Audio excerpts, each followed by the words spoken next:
네, 안녕하세요. 저는 이재환이라고 합니다. 제가 지금부터 말씀드릴 얘기는 아무래도 저랑 비슷할수록 핏이 더 잘 맞을 거라고 생각을 해서요. 제 소개를 좀 잘 들어주셨으면 합니다.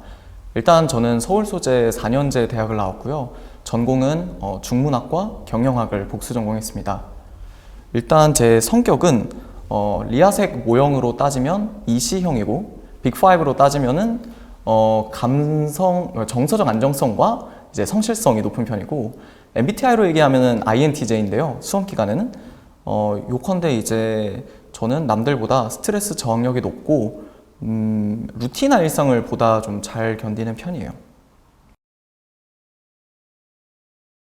네, 저는 총 19개월의 수험 기간을 가졌었고 2번의 시험을 모두 응시했었습니다. 처음 시작은 2021년 1월이었는데 조금 부끄럽지만 그 당시에도 저는 제 목표는 생동 합격이었고요. 그렇지만 이제 0.6점 차이로 소수점 탈락을 하게 됐었고, 이제 불합격한 다음날 바로 공부를 다시 시작했었습니다.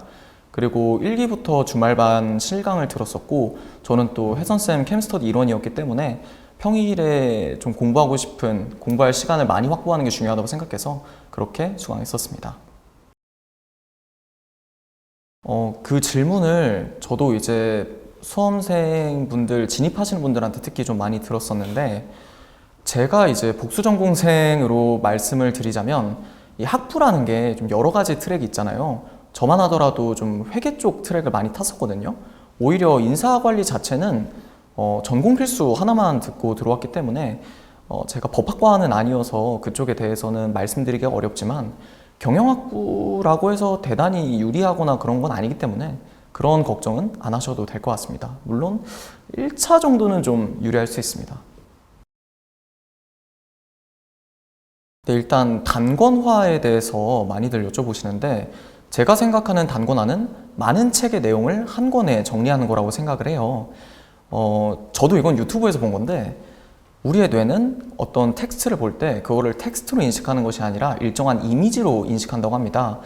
우리가 막 예전에 시험 칠 때를 생각해 보면 어떤 문제가 있어요. 근데 막 어떤 페이지인지도 알겠고 막 저쪽에 어떤 인물이 있었던 것도 기억이 나. 근데 누군지가 기억이 안 나잖아요. 약간 그런 식인 거죠. 그게 이제 우리의 뇌가 텍스트를 이미지로 인식한다는 것의 방증이라고 저는 생각을 하거든요.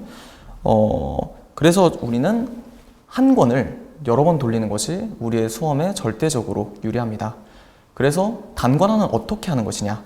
저는 모범 답안 및 최고 답안, 그리고 선생님께서 나눠주시는 자료, 그리고 타 강사님들의 모의고사 내용이나 문제집 역시도 그 대상에 해당한다고 생각하고, 또 이제 2, 3기 동안 우리가 같이 볼 연습 문제집도 그렇고, 아니면 사람에 따라서는 교수저 또한 단권화의 대상이 될 수 있다고 생각해요. 저 역시도 그랬고요. 웬만한 내용은 저는 이제 2기 방학 때까지는 완료하는 게 좋다고 생각을 합니다. 단권화의 목적은 결국 예쁘게 정리하는 게 아니라 우리가 시험에 있어서 그걸 현출해낼 수 있게 공부하는 과정 중에 하나이기 때문에 2기 방학 때까지는 웬만하면 완료하시는 게 좋고요. 그래도 이제 우리가 정말 시험 때까지 완벽한 상태로 갈 수 없거든요. 정말 마지막까지도 모르는 게 나오기 때문에 단권화는 시험 직전까지도 가져가신다 라고 생각하면 좋을 것 같습니다.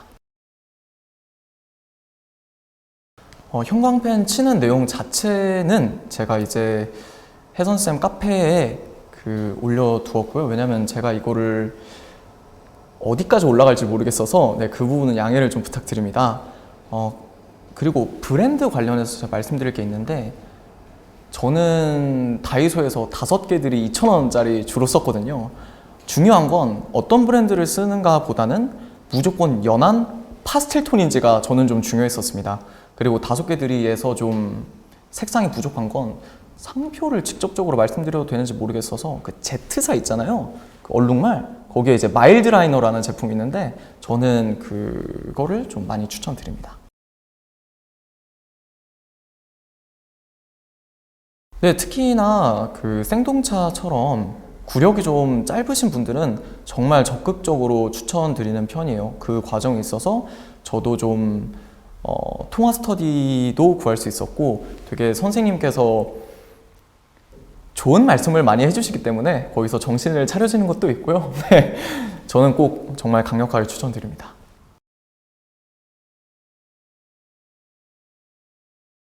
저는 이때 이슈 정리했었고 백지 복습 이렇게 크게 두 가지를 했었는데 이슈 정리 같은 경우에는 사실 그렇게 초심자분들에게 권해드리는 건 아니에요. 왜냐하면 이슈 정리는 제가 생각하기에는 좀 나중에 할수록 더 흡수가 빠르다고 생각하고 또 혜선쌤만의 되게 특장점이 있다고 저는 뭐라고 보냐면 확계보유방이라는 명확한 틀로 이게 이슈를 모두 다 한 틀로 정리해 주시기 때문에 그때 굉장히 도움이 많이 되거든요.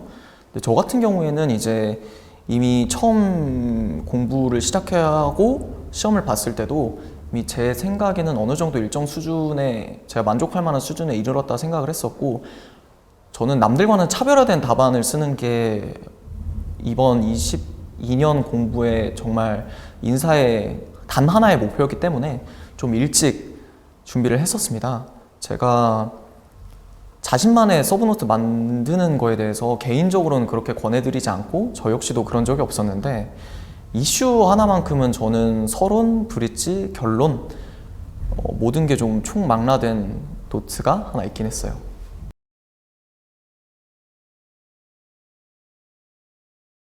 이것도 이제 일기 방학 때 그렇게 막 보편적으로 추천드리는 건 아닌데 방법이랄 건 딱히 없고 그냥 노트북에 하루에 4과목을 다 한 챕터씩 그냥 워드 틀어놓고 쭉 쓰는 거였어요.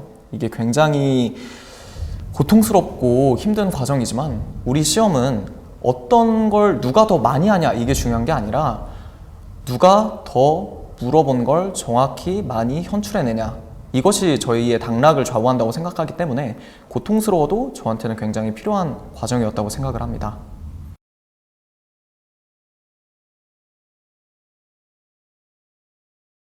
저는 암기 방법까지는 이제 사람마다 개인 편차가 심하다고 생각을 하지만 개인적으로는 저는 2기 때부터 암기를 본격적으로 하는 걸 추천을 드립니다. 왜냐하면 2기 때 들어서면 이제 본격적으로 어떤 거를 외워야 하는지에 대한 정말 다이렉트한 말씀들을 많이 해주시기 때문에 저는 양이 너무 많으면은 질려서 외울 용기가 안 나더라고요.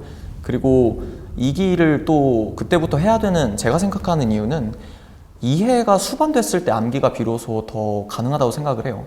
이해가 안 된 상태에서 암기만을 반복을 하는 건 제 생각에는 모래성을 쌓는 것이라고 생각을 하고 되게 어렵게 외워서 되게 쉽게 까먹는다고 생각을 합니다.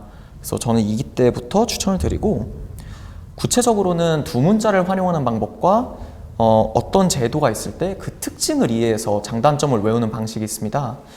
일단 두 문자는 제가 두 문자를 그렇게 크게 따는 편은 아니었는데 제 스터디 이제 저희 캠 스터디원들 분들이 본인이 딴 두 문자를 공유하는 좋은 문화가 있었어요. 그래서 저는 그 덕을 되게 많이 봤었고 두 번째로 어떤 제도의 특징을 잡아서 외운다는 거는 지금 당장 생각나는 건 직무정보 수집 방법의 관찰법을 예시로 들을 수 있을 것 같은데 관찰법의 특징이 우리가 생각해보면 그냥 직무 관찰자가 직무 수행자의 작업을 직접 관찰한다가 정의이자 특징이거든요. 그러니까 직접 관찰하기 때문에 장점으로서는 실행하기 쉽다는 장점이 있는 거고 단점으로서는 직접 관찰하니까 작업자의 정신적 내용은 뭐 파악할 수 없다든지 아니면 뭐 작업자의 작업에 방해를 준다든지 아니면 누가 지켜보기 때문에 호손 이펙트가 발생해서 정보의 신뢰도에 영향을 준다든지 이런 게 다 연결이 되는 거거든요. 그래서 저는 개인적으로 좀 이렇게 특징을 이해해서 장단점을 외우는 게 훨씬 저는 쉽게 외우고 어렵게 까먹는 방법이라고 생각을 해요. 물론 그게 안 되면 쌩암기를 해야겠죠? 저는 이제 그 쌩암기를 어떻게 하냐 저는 이 통화 스터디를 통해서 했었는데 개인적으로 캠 스터디와 통화 스터디 그리고 답안 면담은 세 가지가 제가 혜선쌤 인사 경조를 들으면서 정말 가장 강력하게 권해드리는 세 가지입니다.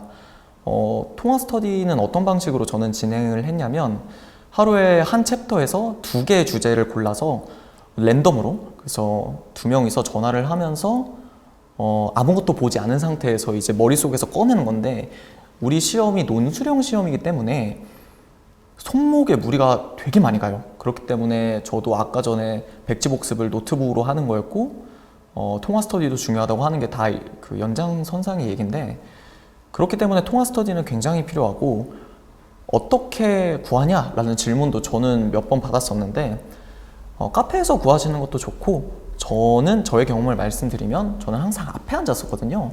그래서 이제 선생님께서 답안 면담을 하시고, 처음에는 너랑 되게 비슷한 사람들이다, 서로 단점을 보완해봐라 라고 해서 처음 시작을 했었습니다. 그리고 그 다음에는 같이 공부하시던 분들 중에 정말 열심히 공부하시던 분이랑 했었고, 되게 수험생활이 외롭고 고된데 서로 의지가 되고 의지를 하고 의지가 되어주면서 잘 보냈던 것 같습니다.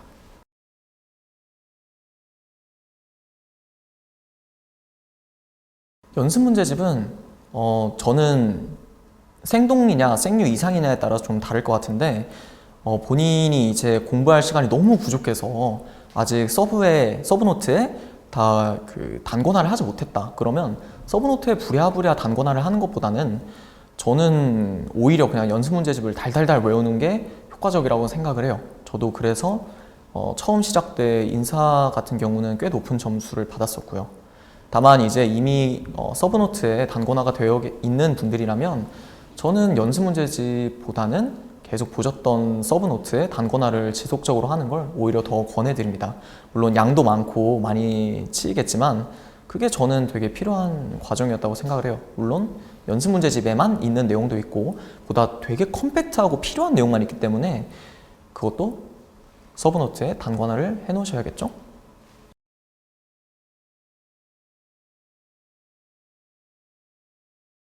어, 3기 때는 저는 개인적으로 대목차 공부법을 추천드립니다. 사실 대단한 건 아니고, 대목차라는 게 우리가 대로마자 수준의 목차를 의미하는 거잖아요. 그냥 그것만 보고 그 밑에 내용은 그냥 머릿속으로 계속 생각을 해보는 거거든요. 그래서 3기 때는 정말 오로지 현출이 가장 1순위가 돼야 되지 않을까. 그리고 이제 회독수를 늘리는 것도 중요하긴 하지만서요.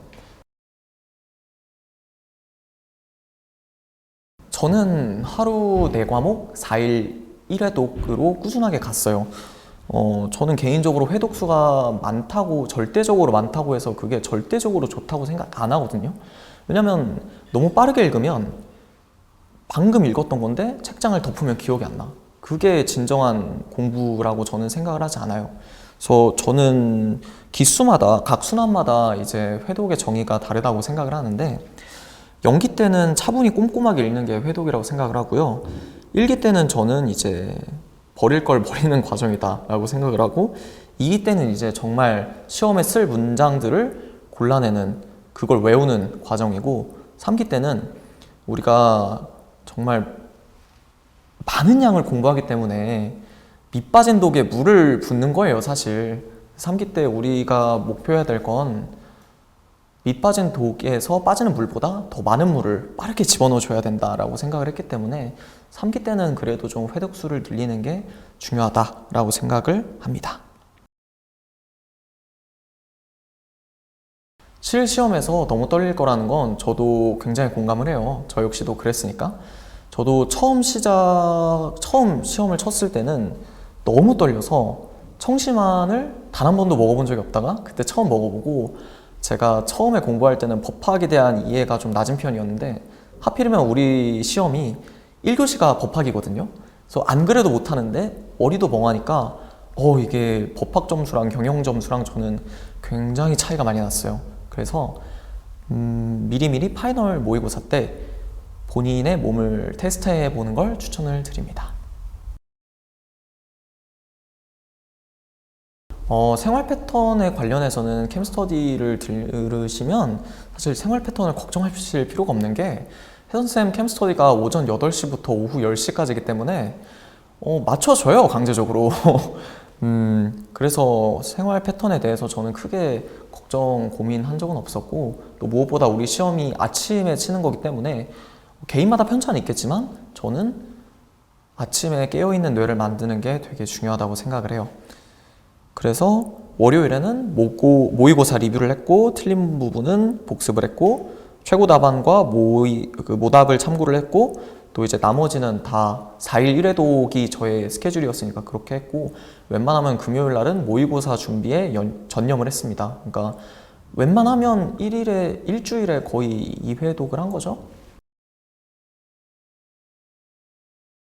저는 운동은 2기 때까지는 러닝을 꾸준하게 했어요.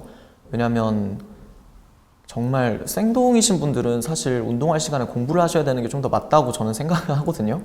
근데 생류 이상이시라면 몸이 진짜 많이 고장이 나서요. 되게 체력도 공부를 함에 있어서 중요한 내용이거든요. 그래서 저는 개인적으로 운동을 되게 추천을 드리는데 또 그리고 손목에 관해서 얘기를 드리자면 손목 보호대는 정말 필수입니다. 아니면 파스라도 꼭 붙이세요. 저 역시도 손목 보호대를 항상 그 시험 칠 때는 했었고 제가 펜촉을 몇 개를 썼나 이렇게 살펴봤는데 제가 22년도에 펜촉을 46개 정도 썼거든요.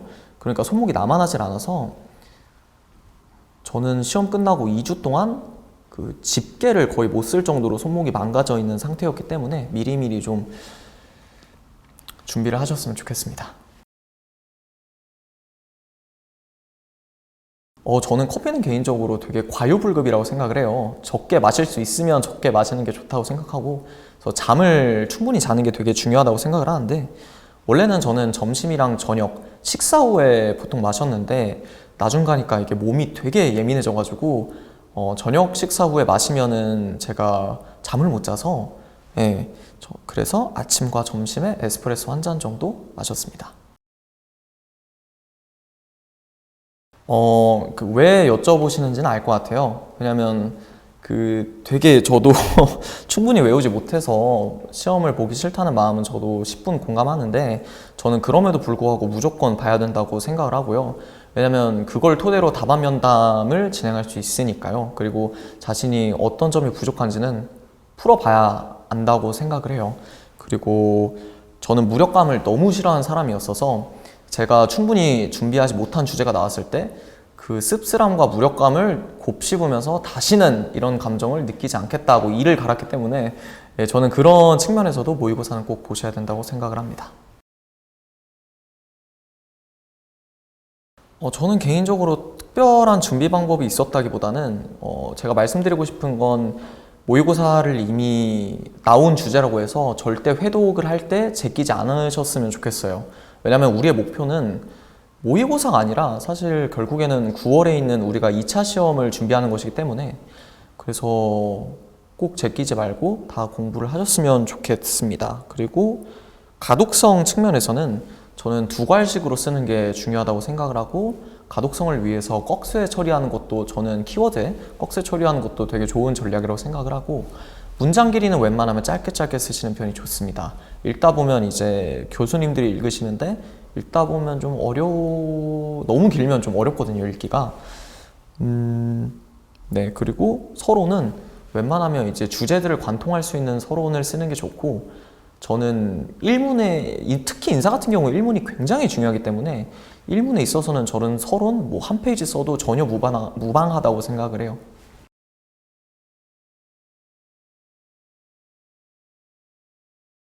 법학이냐 경영학이냐에 따라 다르긴 한데 저는 인사 같은 경우에는 사실 소목차까지 정말 세세하게 다 했었습니다. 백지복습과 또 통화 스터디를 하다 보면 이 현출이 굉장히 능해져가지고 딱 주제를 보자마자 떠오르는 것들이 있어서 그리고 저는 멀티가 되게 안 되는 사람이라 쓰면서 다음 거 못 쓰지라는 생각이 전혀 안 들었어요. 그래서 저는 할 때 해야 되는 사람이라 목차를 쓰면서 장단점도 키워드 중심으로 쓰는 게 저한테는 좀 주요했다고 생각을 합니다. 모의고사 점수와 실시험관 점수 간의 상관관계를 조금 중요하다는 분도 있고 중요하지 않다 하는 분도 계신데 개인적인 사견입니다만 중요하지 않다라고 하시는 분들은 모의고사 못 보셨다가 마지막에 되게 공부를 잘 열심히 하셔서 붙은 분들이고 모의고사가 중요하다고 보시는 분들은 잘 보시고 그냥 시험도 잘 보셔서 붙은 사람들이라고 생각을 하거든요.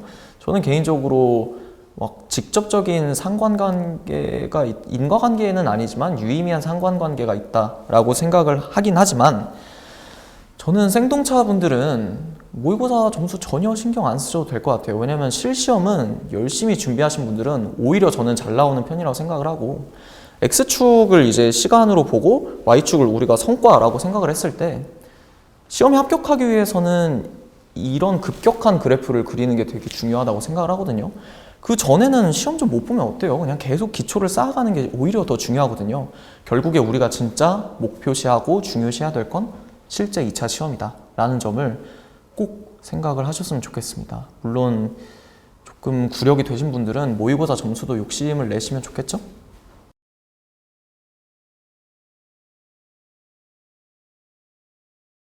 저는 처음 시험 볼 때 노동법에서도 논탈이 한 번 있었고 행정쟁송법에서도 사실 논탈이 2개가 있었어가지고요.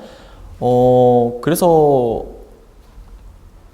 사실 시험 결과에 대해서 크게 기대는 하지 않았지만 저는 성격이 다행히 좀 나 이거 논탈했어? 다음 과목에서 더 잘 쓰면 그만이야? 라는 마인드를 가지고 있었기 때문에 논탈을 했다고 해서 멘탈이 무너지거나 이런 거는 절대 안 됩니다. 왜냐면 저도 처음 시험 봤을 때 점수가 딱 나왔는데 논탈 하나 한 거 치고는 노동법이 59점이 넘었었고 바로 그 다음 시험이었던 인사는 전 63점이 넘었었거든요. 그러니까 전혀 노동법 하나 못 봤다고 시험 전체가 못 보는 거 아니거든요. 그렇기 때문에 논탈을 했다고 너무 걱정하지 마시고 꼭 준비하신 만큼 후회를 남기지 않고 돌아오시는 걸 강력하게 추천드립니다. 우리가 공부를 할 때 수험생들 되게 힘들잖아요. 나는 왜 이렇게 힘들까라는 생각을 가끔 한 적이 있었는데 공부가 원래 힘든 거거든요. 그러니까 이제 원래 힘든 거 하시니까 여러분은 힘든 게 당연하다. 그러니까 왜 힘들지 고민하지 마시고 수험생이 저는 스트레스 받는 이유는 공부를 안 해서다 라는 저는 그런 생각을 가지고 있기 때문에 그럴 본인을 이제 괜히 스트레스를 받는 것보다는 그 시간에 공부를 하면서 좀 있는 게 저는 좀 더 오히려 도움이 되지 않을까라는 조심스러운 말씀을 하고 그리고 되게 제가 좋아하는 그 짤이 있는데 그 김연아 선수의 그 뭐 워밍업 할 때 어떤 생각 하시면서 하세요? 라는 그 다큐? PD님의 질문에 뭘 생각을 해? 그냥 하는 거지 라는 그런 영상이 있는데 저는 그게 굉장히 수험생의 중요한 애티튜드라고 생각을 해요. 그래서 저 역시도 그랬고 여러분들도 하루하루를 그냥 최선을 다해서 자기 전에 나 오늘 좀 뿌듯했다 라는 생각이 들면 그것만으로도 충분하지 않을까라는 생각을 해봅니다. 마지막으로 저희 부모님 그리고 친구들 그리고 캠스터디 분들 그리고 나머지 혜선쌤, 제자님들도 수강생 분들도 다들 올해는 많은 좋은 일들이 있었으면 좋겠어요. 감사합니다. 이상입니다.